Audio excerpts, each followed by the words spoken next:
নমস্কার। আমরা আজকে আলোচনা করব রাশি অনুযায়ী সরস্বতী পুজো বা রাশি অনুযায়ী সরস্বতী পুজোর দিন আপনি কি করবেন, তাহলে আপনি উপকৃত হবেন। প্রথমত আমরা জন্মছকে যখন আমরা পড়াশোনা বিচার করি তখন কিন্তু আমরা জন্মছকের চতুর্থ ভাব থেকে বিচার করি, বিশেষ করে মাধ্যমিক এবং এইচএস পর্যন্ত। হায়ার স্টাডি বিচার করি নবম ভাব থেকে। তাহলে চতুর্থ ভাব যত ভালো থাকবে এবং কালপুরুষের চতুর্থ ভাব অর্থাৎ মেষ রাশিকে এক ধরে চতুর্থ ভাব হচ্ছে কর্কট রাশি। তাহলে জন্মছকের লগ্ন অনুযায়ী চতুর্থ ভাব এবং কালপুরুষের চতুর্থ ভাব যার শুভ থাকবে তার মাধ্যমিক থেকে এইচএস পর্যন্ত রেজাল্ট মোটামুটি ভালো হবে। এর সঙ্গে দেখা দরকার বুধ কেমন আছে। বুধ হচ্ছে বুদ্ধির কারক গ্রহ এবং জ্ঞানের কারক গ্রহ। বুধের ক্ষেত্রে যদি জাল চিহ্ন না থাকে, কালো তিল না থাকে, তাহলে তার বুদ্ধি মোটামুটি ভালো বলা যায় এবং এই অংশটা একটু ফোলা হবে, দুটো লম্বা রেখা থাকলে আরো ভালো। সেই সঙ্গে পড়াশোনা বিষয়ের জন্য বৃহস্পতিকে দেখা প্রয়োজন। বৃহস্পতি হচ্ছে জ্ঞানের কারক গ্রহ, সুতরাং বৃহস্পতি না হলে পড়াশোনাটা সহজে বুঝতে পারবে না বা সহজে ধরে নিতে পারবে না, সেজন্য এখানে বৃহস্পতিকে দেখা প্রয়োজন। আর দেখতে হবে চন্দ্রকে, কারণ পড়াশোনা ভালো করলো কিন্তু চন্দ্র হচ্ছে মনের কারক গ্রহ। তার মন যদি অস্থির থাকে, মন যদি চঞ্চল থাকে, পরীক্ষার খাতায় কিন্তু লিখে আসতে পারবে না। আবার রবিকে যদি ভালো দেখতে হয়, যদি 1 থেকে 10-এর মধ্যে র্যাঙ্ক করতে চায় তাহলে অবশ্যই রবিকে ভালো হতে হবে, কারণ রবি যদি ভালো না হয় সে হাজার পড়লেও কিন্তু ভালো রেজাল্ট করতে পারবে না। যে হারে খাটবে সে হারে কিন্তু রেজাল্ট পাবে না। এইভাবে আমরা জন্মছক অনুযায়ী পড়াশোনা বা বিদ্যা বিচার করে থাকি। তাহলে আজকে কিন্তু আমরা আলোচনা করব যে এই সরস্বতী পূজা 2025 সালে যে সরস্বতী পূজা 3রা ফেব্রুয়ারি পড়ছে, এটা কোন রকম আলোচনার মধ্যে না যেয়ে আমি শুধু এটুকুই ভালো মনে করি যে সরস্বতী পূজা করবেন 3রা ফেব্রুয়ারি 2025-এ সকাল 9:59-এর মধ্যে। সকাল 9:59-এর মধ্যে আপনারা অবশ্যই পূজা কমপ্লিট করবেন এবং অঞ্জলি দিবেন, এতে কিন্তু শুভফল পাওয়া যাবে। এবার আমরা আলোচনা করব কোন রাশির জাতকরা কি করলে বা কোন কালারের সরস্বতী পুজো করলে উপকার পাবেন। প্রথমে ধরে নিই, এটা হচ্ছে প্রথম রাশি হচ্ছে মেষ রাশি। কালপুরুষে হচ্ছে মেষ রাশি। মেষ রাশির জাতকরা সরস্বতী পুজো করবেন তারা অবশ্যই সাদা রঙের সরস্বতী ঠাকুরের পূজা করবেন। মেষ রাশির জাতক জাতিকারা সাদা রঙের সরস্বতীর পুজো করবেন। তারা তামার বাটিতে অল্প মধু এবং একটু সিদ্ধি নিয়ে মায়ের কাছে রাখবেন। এরপর পুজো হয়ে গেলে এটাকে অবশ্যই পড়ার ঘরে আপনি তুলে রেখে দিবেন, এতে কিন্তু ভালো রেজাল্ট পাবেন। আর আরেকটা কাজ করতে পারেন, সবুজ কাপড়ের মধ্যে কিছুটা মাসকলাই এবং একটা হরিতকি, কিছু পলাশ ফুল, একটা জব যদি আপনারা ওই কাপড়ের মধ্যে বেঁধে ঠাকুরের পায়ের তলায় রাখবেন, পরীক্ষা পুজো হয়ে গেলে ওটা তুলে নিয়ে আপনার পড়ার ঘরে রাখবেন, এতে কিন্তু উপকার পাবেন। এবার হচ্ছে বৃষ রাশি।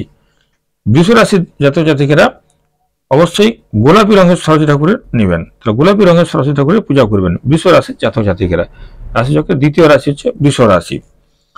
তাহলে এক্ষেত্রে কি করবেন, পূজার দিন যে কোনো জলাশয় থেকে জল নেবেন, সেটা পুকুর হতে পারে, নদী হতে পারে, আর যেখান থেকে পাবেন, গঙ্গার থেকে আরো ভালো, যেখান থেকে জল সংগ্রহ করবেন সেই জলের মধ্যে কর্পূর, হলুদ গুঁড়ো, একটু সাদা তেল মিশাবেন, মিশিয়ে স্নান করবেন পঞ্চমী তিথিতে, অর্থাৎ ওই 3রা ফেব্রুয়ারি সকালের মধ্যেই 9:59-এর মধ্যেই চান করবেন ওই জলে, তাহলে উপকার পাবেন।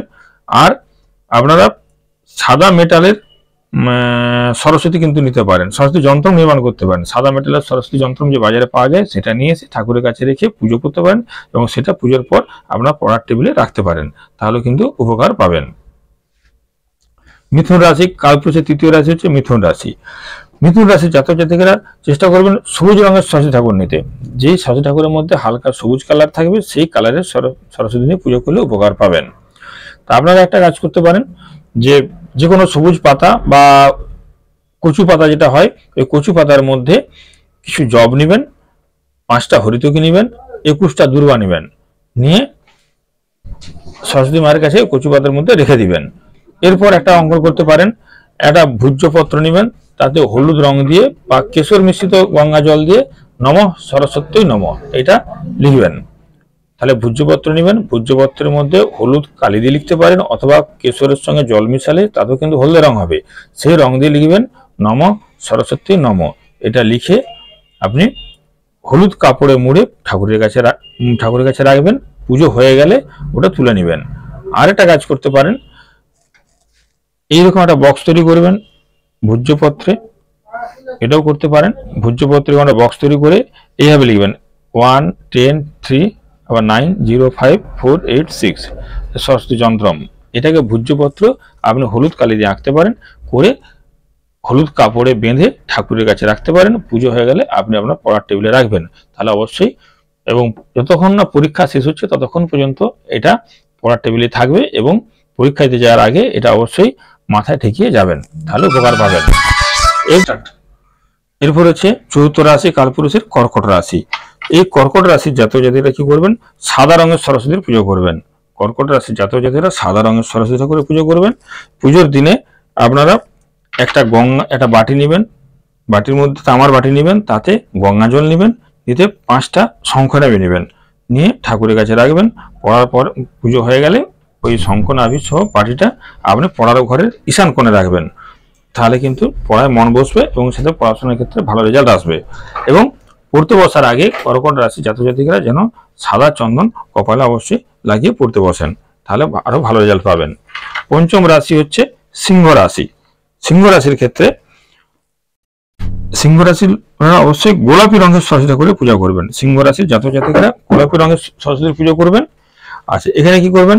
ময়ূরের পালক রাখবেন, পুজোর সময় ময়ূরের পালক দিবেন। একটা সবুজ কাপড়ের মধ্যে গোটা মুগ, 21টা দুর্বা, আর হচ্ছে একটা বামুনহাটি মূল টুকরো একসাথে একটা কাপড়ে বাঁধবেন, বেঁধে ঠাকুরের কাছে রাখবেন।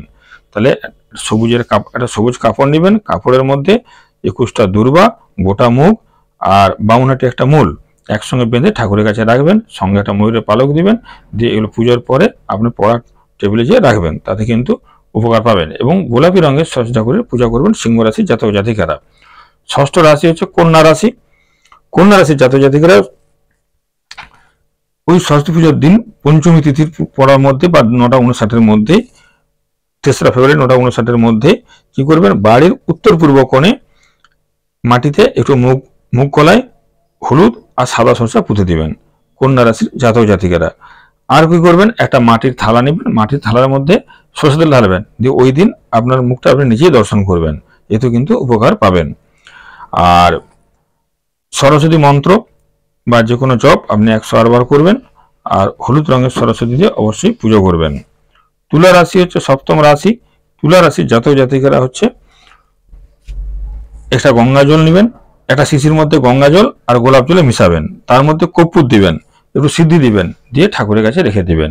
একটা বোতলের মধ্যে একটা গঙ্গা জল নেবেন, একটু গোলাপ জল নেবেন, তাতে একটু কর্পূর মিশাবেন, মিশিয়ে একটু সিদ্ধি মিশিয়ে ঠাকুরের কাছে রেখে দিবেন।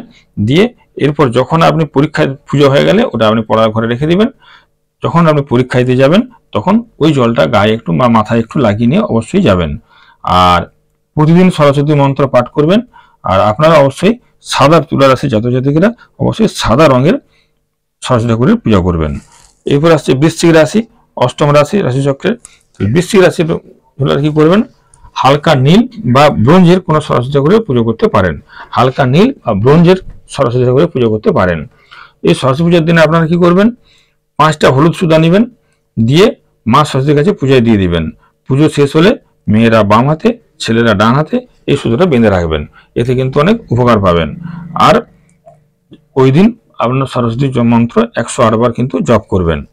ধনু রাশি হচ্ছে নবম রাশি। ধনু রাশির জাতক জাতিকারা হলুদ রঙের সরস্বতী ঠাকুরের পুজো করবেন, এবং আপনারা কি করবেন? নিজে হাতে গাঁদা ফুলের মালা ঠাকুরকে পরিয়ে দিবেন ধনু রাশির জাতক জাতিকারা।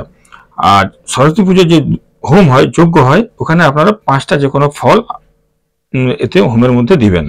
ওই 5টা যজ্ঞের পরে কি করবেন? যখন হোম হয়ে যাবে তখন ওই 5টা ফলকে আপনি একটা কাপড়ে বেঁধে, হলুদ কাপড়ে মুড়ে, যে ঘরে পড়াশোনা করেন সেই ঘরের উত্তর পূর্ব কোণে রেখে দিবেন, তাহলে কিন্তু উপকার পাবেন।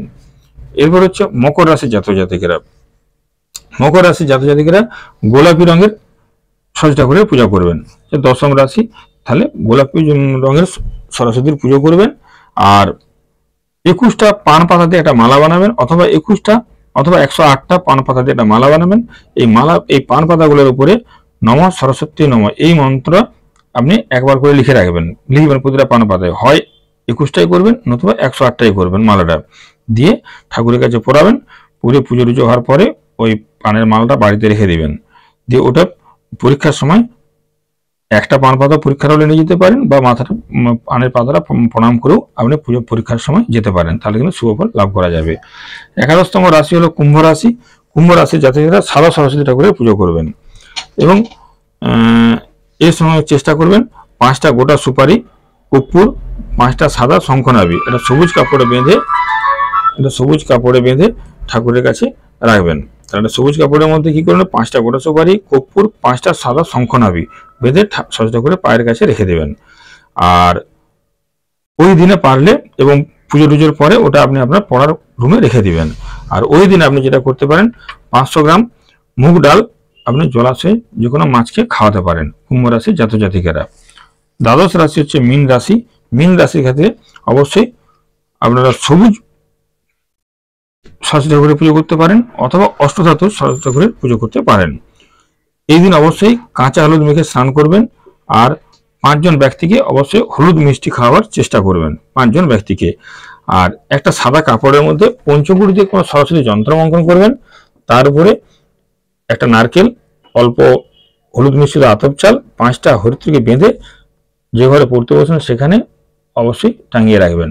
তাহলে কি রাখবেন, ওই দিন 5 জনকে 5টা হলুদ মিষ্টি খাওয়াবেন আর একটা সাদা কাপড়ের মধ্যে পঞ্চমুড়ি দিয়ে সরস্বতী যন্ত্র অঙ্কন করবেন। করার পরে তার উপরে একটা নারকেল, একটু হলুদ মিশ্রিত আতপ চাল আর 5টা হরিতকি বেঁধে আপনি যে ঘরে পড়তে বসেন তার ঈশান কোণে রাখবেন। এইগুলো পড়ায় মন বসবে অবশ্যই। তাহলে এইভাবে সরস্বতী পুজোর দিনে যদি আমরা এই কাজগুলো করতে পারি তাহলে কিন্তু অবশ্যই পরীক্ষার রেজাল্ট ভালো আসবে। নমস্কার।